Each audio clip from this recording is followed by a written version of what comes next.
Magandang araw sa inyo mga kaibigan. Itong ating salita sa araw na ito, August 30. Ang ebanghelyo natin ay Matthew 23:27 to 32. Patuloy nagsalita ang Panginoon lawan sa mga Pariseo. At itong sinabi niya, very strong today. Sabi niya, "Oh, to you teachers of the law and Pharisees, in the same way you appear as religious to others, but you are full of hypocrisy and wickedness within." Ito isang napakagandang examination of conscience sa ating mga taong religyoso, sa aking pare, sa inyo na nanonood ng almusalita. Mga tao na nagsisimba, mga tao na dumadalo sa mga prayer meetings, mga tao na nagsusuot ng uniform pag-serve sa simbahan, mga tao na nagsusuot ng ganito.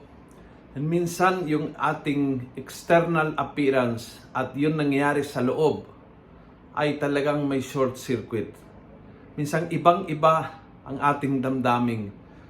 Iba't iba ang isip nating patungkol sa mga tao.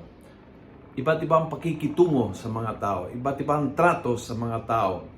Iba't iba yung paka-religious na nakikita at yung insight na hindi nakikita. At ngayon, pinopoint out ni Jesus, bilang mga tao na naniniwala sa Diyos, dapat very careful kapag yung inside and yung outside ay hindi in the same page.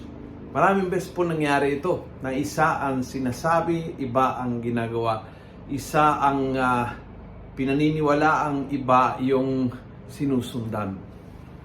Isang panawagan ni Jesus sa ating natapusin yung hypocrisy sa buhay natin. Pero ang pinakamauna, masakit man, ay aaminin na may mga areas ng buhay ko kung saan hipokrito ako. Iba ang dating, iba ang nangyayari.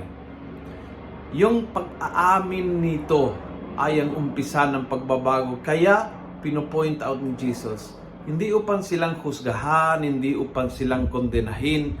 Ginawa ni Jesus upang maging wake-up call. Parang sinampal sila, pampagising, hindi yung parusa. Dahil kung gumising nga, may chance na magbabago. Kung nagustuhan mo ang video ito, please pass it on. Punuin natin ng good news ang social media. Gawin natin viral, araw-araw ang salita ng Diyos. God bless.